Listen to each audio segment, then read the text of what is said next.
안녕하세요. 사업보고서 읽어주는 남자 잔돈사냥꾼입니다. 오늘 살펴볼 기업은 스낵으로 유명한 주식회사 오리온에 대해서 한번 살펴보는 시간을 갖도록 하겠습니다. 파트는 크게 세 부분으로 나뉘어져 있고요.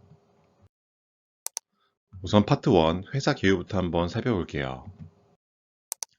기업 정보를 살펴보면은 17년도 6월 1일에 구 오륜으로부터 인적 분할이 되어서 설립된 신설 법인인 것을 알 수가 있어요.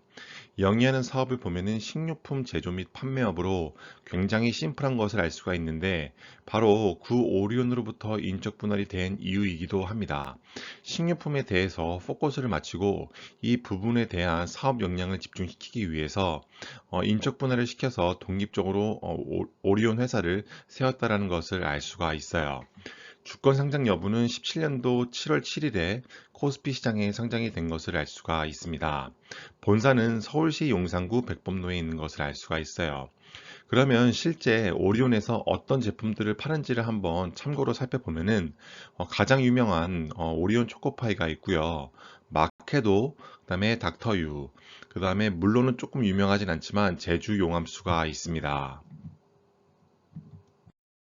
주식의 총수 및 주주 현황입니다. 우선 보통주와 우선주가 있는데 보통주 같은 경우에만 발행 가능한 주식수로 4억 8천만 주가 잡혀 있는 것을 알 수 있어요. 그 중에서 현재까지 발행한 주식의 총수는 3,900만 주 정도가 되고 감소한 주식의 총수는 0이며 실제 자기 주식수는 그 중에 7,300주로 전체 주식수 대비 0.02%에 불과한 것을 알 수가 있어요. 거래량을 살펴보면 0.34%로 시장에서 큰 관심을 받는 상태는 아니라는 것을 알 수가 있습니다. 농심과 같은 경우에는 1.39%로 상대적으로 높은 관심도를 받는 것을 알 수가 있어요. 그래서 주주 구성 현황을 이어서 살펴보면은 오리온 홀딩스에서 43.80%의 절대 다 지분을 갖고 있는 것을 알 수 있고 국민연금에서 7.05%, 그 다음에 웨스트우드 글로벌 인베스트먼트에서 5.03%를 갖고 가는 것을 알 수 있어요. 기타 그리고 실제 우리가 거래할 수 있는 주식의 수는 전체 대비 44.10% 정도가 된다는 것을 알 수가 있습니다. 다음은 사업 부문별 매출액 추이입니다. 보시는 것처럼 음식료품 제조에서는 크게 제품과 상품으로 나뉘어져 있는데 제품이 전체 매출의 87.22%를 갖고 가는 것을 알 수 있고 상품 같은 경우에가 전체 국내 매출에서 10.10%를 갖고 가는 것을 알 수가 있어요. 그래서 실제 주요 제품에서 국내 비중이 약 7,690억 원 정도가 되는 것을 알 수가 있습니다. 그렇다면 해외에서는 어느 정도의 판매량을 발생시키는지를 한번 살펴봐야겠는데요. 보시는 것처럼 합계를 보면은 한 890억 원 정도로 실제 국내 대비 한 12, 3% 정도의 비중을 갖고 가는 것을 알 수 있어요. 다시 말해서 오리오라는 기업이 국내 비중, 국내 매출 비중이 절대적으로 높은 기업이라는 것을 알 수가 있습니다. 다음은 사업 부문별 시장 여건인데요. 보시는 것처럼 17년도 6월 1일에 구 오리온에서 인적 분할되어 설립된 회사인 것은 앞에서 설명을 드렸죠. 국내 시장과 해외 시장을 한번 각각 살펴볼게요. 국내 시장 같은 경우에는 장수 브랜드, 초코파이와 같은 것들 때문에 안정적인 실적 플러스 계속해서 신제품을 출시해 나가며 높은 시장 지배력을 보여주고 있다라고 설명이 되고 있어요. 해외 시장 같은 경우에는 베트남 법인과 러시아 법인에서 초코파이와 초코송이 등 이런 파워 브랜드를 바탕으로 계속해서 시장을 개척해 나가고 있다고 말씀드렸습니다. 국내 시장 같은 경우에가 전체 매출의 85% 이상, 해외 시장에서 15%의 매출을 발생시킨다는 점은 앞에서 설명드렸습니다. 국내 시장 여건을 보면은 제과 산업은 대규모 설비 투자가 요구되는 장치 산업으로 높은 진입 장벽을 형성하고 있다는 점. 하지만 실제 충동 구매 제품이라는 특성 때문에 경쟁 업체 간 모방 제품이 굉장히 많고 광고 및 진열에 대한 경쟁이 높은 편이라는 점을 알 수가 있어요. 산업의 성장성을 이어서 살펴보면은 제과 시장은 여타 산업에 비하여서 상대적으로 수요의 탄력성이 낮은 편이라는 것을 알 수 있어요. 좋게 말하면 안정적이지만 나쁘게 말하면 큰 성장을 보이기는 힘들다라는 뜻이 될 수 있겠습니다.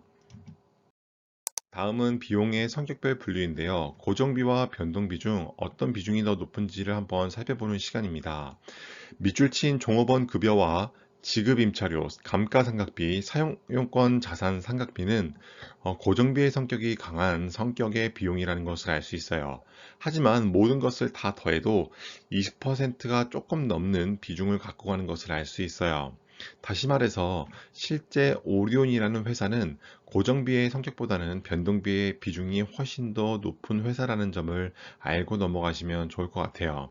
또 하나 특징적인 점은 종업원 급여와 같은 고정비의 성격이 강한 비용이 17.2%로 전체에서 차지하는 비중이 꽤나 높다라는 점을 알고 넘어가시면 좋을 것 같습니다. 대체 정보를 살펴볼게요. 실제 총 주식수 대비 대체 정보 주수는 1.68%로 높은 비중은 아니라는 것을 알 수가 있습니다. 또한 과거부터 지금까지 계속적으로 추세적으로 대체 잔고 주수가 떨어진다는 점을 보시면 좋을 것 같아요. 파트 2 재무제표 분석입니다. 재무상태표를 보고 증감 내역을 확인하자입니다. 자산은 부채 플러스 자본이라는 식에서 시작하는데요. 우선 2016년도에는 인적 분할이 되기 전이기 때문에 자산, 부채, 자본이 실제 구 오리온에서 분리되어서 공시된 내용이 없기 때문에 2017년도부터 데이터를 보시면 될 것 같아요. 좌측 상단의 증감률을 보면은 최근 4년 동안 자본금은 0%, 그 다음에 자본은 9%씩 성장한 것을 알 수 있어요. 부채는 오히려 역성장을 해서 마이너스 4%씩 줄어든 것을 알 수가 있고, 자산은 4%씩 성장한 것을 알 수가 있습니다. 그래서 2020년도를 보면은 증자를 하지 않은 상태에서 자본은 꾸준히 증가해 왔고, 부채는 오히려 감소가 됐기 때문에 부채가 2020년도에 7,679억 원일 때 지배주주 지분의 자본은 1조 8,300억 원 정도로 재무 상태가 굉장히 양호해 보인다는 것을 알 수가 있어요. 본업에서 비용이 빼고 남는 돈이 얼마 있는지를 알 수 있는 영업이익인데요. 보시는 것처럼 2017년도부터 최근 TTM까지 보면은 10%에 불과했던 영업이익률이 꾸준히 상승해서 2020년도에는 16.9%로, 그 다음에 TTM 기준으로 봤을 때는 2020년도보다는 조금 낮지만 15.4%의 영업이익률을 보이는 것을 알 수가 있어요. K거 기준으로 살펴봤을 때에도 매출액은 매년 17%씩 성장할 때 영업이익은 매년 27%씩 성장했다는 것도 오른쪽에 데이터를 뒷받침하는 내용인 것을 알 수가 있습니다. 매출에서 외상 비중이 얼마만큼 되는지를 살펴볼 수 있는 매출 채권 및 기타 채권의 비율인데요. 보시는 것처럼 2017년도에 12.2%였던 매출 채권 비중이 계속해서 점차 하락해서 2020년도와 TTM 기준으로 봤을 때에는 7.4%와 7.5%인 것을 알 수가 있습니다. K거 기준으로 봤을 때도 매출액의 성장률보다 매출 채권 및 기타 채권의 성장률이 훨씬 더 낮은 것을 알 수가 있고, 바로 오른쪽에서 살펴본 데이터와 동일한 뜻을 함의하는 것을 알 수 있습니다. 창고에 재고가 얼마나 있을까를 살펴볼 수 있는 재고자산 증감 여부인데요. 우리가 재고자산 회전율이 높을수록 빠르게 소진된다는 것을 알 수 있어요. 2018년도와 19년도, 20년도로 가면서 재고자산 회전율은 점차 상승하는 것을 알 수가 있고, 재고가 점차 빠르게 소진된다는 뜻이기 때문에 긍정적인 데이터로 볼 수가 있겠습니다. 매출액이 매년 20%씩 성장할 때 재고자산은 그보다 낮은 4.5%씩 성장했다는 것을 알 수가 있어요. 제품과 서비스를 만들려면 생산시설이 필요한데 우리는 그것을 유무형 자산의 비중으로 살펴보곤 했습니다. 보시는 것처럼 2017년도와 18년도, 19년도와 20년도를 지나면서 유형 자산의 비중은 점차 하락한 것을 알 수가 있고, 무형 자산의 비중도 점차 하락한 것을 알 수 있어요. 같은 기간 동안 매출액은 계속해서 성장했다는 것을 알 수가 있습니다. 그래서 좌측 상단을 보면은 매출액이 매년 20%씩 성장할 때 유형 자산은 마이너스 0.2%, 무형 자산은 1.5%씩 성장했다는 것을 알 수 있어요. 실제 유형자산의 내용을 보면은 기계장치의 비중이 굉장히 큰 것을 알 수가 있고 계속해서 취득하는 금액도 큰 것을 알 수 있어요. 다시 말하면 실제 오리온이라는 회사에서 기계장치를 많이 사들여서 생산을 해야 되기 때문에 그 부분에서 발생한 유형자산의 비중이라고 보시면 될 것 같습니다. 또한 무형자산의 내용을 보면은 실제 회원권과 산업재산권, 기타 무형자산에 대한 항목밖에 없는 것을 알 수가 있고, 실제 개발비에 대한 내용이 없는 것 또한 이 회사가 실제 개발비를 통해서 영업이익을 부풀리는 단기 순이익을 더 크게 보이게 하는 그러한 법도, 그러한 내용도 찾아볼 수 없다라는 것을 알 수 있을 것 같아요. 2017년도부터 최근 4분기까지 손익계산서 항목별 증감률을 살펴볼게요. 매출액 같은 경우에는 매년 16.5%씩 성장할 때 매출 원가는 17.9%씩 성장을 해서 매출 총이익 같은 경우에는 14.6%씩 성장했다는 것을 알 수 있어요. 매출 총이익에서 판관비를 뺀 영업이익 같은 경우에는 판관비가 매출 총이익보다 성장세가 낮아서 영업이익 같은 경우에는 매년 27.1%씩 성장했다는 것을 알 수 있습니다. 영업의 손익을 더하고 빼면은 실제 당기 순이익이 나오는데 이 당기 순이익 같은 경우에도 매년 26.2%씩 성장했다는 것을 알 수 있어요. 회사가 창출한 현금을 주주에게 나눠주는 배당 성향 및 배당 현황입니다.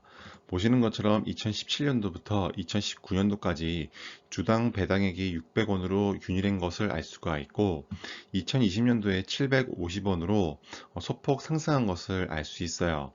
이렇게 주당 배당액이 균일하게 유지되다가 소폭 상승했음에도 불구하고 배당 성향은 계속해서 낮아졌다는 것은 회사가 점차 돈을 잘 벌었다라는 뜻이 됩니다. 실제 배당 수익률도 보면은 2020년도 기준 0.6% 정도에 해당하는 것을 알 수가 있어요. 국고채가 최근 3년 기준으로 봤을 때 1.90%에 달하고 있기 때문에 배당주를 갖고 가기에는 조금 부족한 면이 있지만 그럼에도 불구하고 주당 배당액이 꾸준한 점 그리고 상승 가능성이 더 있다라는 점은 긍정적인 요소로 볼 수 있을 것 같아요. 실제 회사 통장에 얼마가 들어왔는지를 알 수 있는 영업활동 현금 흐름입니다. 보시는 것처럼 당기 순이익과 영업활동 현금 흐름을 비교해 보겠는데요. 보시는 것처럼 2017년도부터 최근 4분기까지 단 한 번도 당기 순이익보다는 영업활동 현금 흐름이 낮은 적이 없어요. 영업활동 현금 흐름이 그만큼 좋다라는 뜻이 되는데 보시는 것처럼 19년도에는 3,478억 원이었던 영업활동 현금 흐름이 그 다음 연도인 2020년도에는 4,610억 원까지 뛰어오른 것을 알 수가 있고 최근 4분기에는 4,100억 원대로 2020년도 대비 조금 하락한 것을 알 수가 있어요. 실제 K거 기준으로 살펴보면은 영업활동 현금 흐름이 매년 16%씩 성장할 때 당기 순이익은 26%씩 성장한 것을 알 수 있고 오리온 주가는 마이너스 4%씩 역성장한 상황이라는 것을 알 수가 있습니다. 재무상태표 자산의 변동이 생길 때 살펴볼 수 있는 잉여 현금 흐름인데요. 실제 오리온이라는 회사에서 캐펙스 투자에 대한 것을 제외하고서도 얼마만큼의 잉여 현금 흐름이 계속해서 발생했는지를 살펴보는 건데요. 보시는 것처럼 2020년도에는 3,092억 원의 잉여 현금 흐름이 발생했는데 최근 4분기 기준으로 봤을 때는 2,464억 원으로 조금 하락한 것을 알 수가 있습니다. 약 20% 정도가 하락한 것을 알 수가 있는데 그렇기 때문에 최근에는 주가가 조금 반등하기 힘든 상황이라는 것을 알 수 있을 것 같아요. 왜냐하면은 캐펙스가 엄청나게 늘어서 프리캐시플로우 즉 잉여 현금 흐름이 줄어든 것이 아니라 캐펙스 자체는 큰 차이가 없는데 실제 영업활동 현금 흐름이 줄어서 발생했기 때문이라고 볼 수 있을 것 같아요. 캐펙스는 그럼에도 불구하고 매년 13%씩 성장했다는 것을 알 수가 있습니다. 파트 3 기업의 적정 가치인데요. 오리온 기업의 주가 차트입니다. 지금 현재로서는 주당 10만 5천 원에 거래되고 있는 것을 알 수 있고 최저점은 2017년도에 주당 7만 5,700원, 최고점은 2020년도에 주당 16만 4,500원대인 것을 알 수가 있어요. 실제 오리온을 최근 4년 동안 갖고 있었다면은 어느 정도의 수익률을 발생시켰는지를 살펴보면은 오리온 주가는 매년 4%씩 하락한 것을 알 수가 있어요. 코스닥과 코스피가 각각 11%, 8%씩 성장했다는 것에 비교해 본다면 오리온 회사를 갖고 있었다면은 시장의 퍼포먼스보다도 낮은 성적을 가져갔다라는 것을 알 수 있을 것 같습니다. 우리가 찾고 투자하려는 회사는 A사 분면과 B사 분면에 속한 회사인 것을 알 수가 있는데요. 자산과 부채 자본을 영업 성격과 비영업 성격으로 나누는 기준은 아래와 같고, 실제 이 기준으로 2018년도부터 20년도까지 오리온의 실제 ROIC를 한번 살펴보는 시간을 갖도록 할게요. 2018년도에는 당기 순이익이 1399억 원이었는데, 이 돈을 실제 순자산 1조 6448억 원으로 벌어들인 뜻이 되어서 실제 ROIC는 8.51%, 2019년도에는 12.74%, 2020년도에는 16.13%로 꾸준히 성장했다는 것을 알 수가 있어요. 2020년도 기준으로 순자산의 비영업 성격은 2,384억 원 정도가 되는 것을 알 수가 있습니다. 그래서 실제 ROIC를 Y축으로 하고 순자산의 유보금을 X축으로 하는 이 사분면 표를 보면은 실제 오리온은 A사분면과 B사분면 중간 어디쯤에 속해 있는 회사라는 것을 알 수가 있어요. 기업의 적정 주가 측면에서 한번 살펴본다면 현재 주가가 10만 5천 원인데 실제 ROE를 3년 평균으로 살펴보면 13.35%로 적정 주가는 7만 6천 원대인 것을 알 수가 있고 2021년도 13.65%가 예상이 될 때 적정 주가는 7만 8천 원, 그리고 실제 2022년도에 ROIC의 예상치를 넣어본다면 적정 주가는 9만 2천 원대인 것을 알 수가 있습니다. 오늘의 결론입니다. S림 기준으로는 고평가 구간에 머물러 있는 오리온인데요. 4년간 주당 배당금은 꾸준히 상승 추세에 있기 때문에 긍정적인 측면이라고 볼 수 있을 것 같아요. 최근 4년 동안 캐펙스는 13%씩 성장했다는 점. 하지만 국내와 해외의 매출 비중이 9대 1 또는 8.5대 1.5로 내수 중심의 기업이기 때문에 성장성에는 조금 한계가 있어 보입니다. 수익성을 살펴보면은 영업 성격의 ROE가 12.74%였고 2020년도에는 16.13%로 굉장히 양호한 흐름을 보였지만 잉여 현금 흐름은 TTM에서 꺾여가고 있다는 점은 조금 아쉬운 점이라고 보여집니다. 재무 건전성을 보면은 현금성 자산은 3,674억 원, 그리고 청산시에도 2,384억 원으로 보통의 수준을 보여주고 있는 것을 볼 수 있어요. 큰 폭의 성장을 보이려면은 해외 성장에서 두드러지게 나타나야 되는데 아직은 그러한 기미는 보이지 않습니다. 다만 안정적인 수익은 가져다 주는 오리온 기업이라는 것을 살펴봤습니다. 지금까지 오리온 기업 분석 영상 봐주셔서 감사드리며 다음 시간에는 더 좋은 기업 분석 영상으로 찾아뵙도록 하겠습니다. 감사합니다.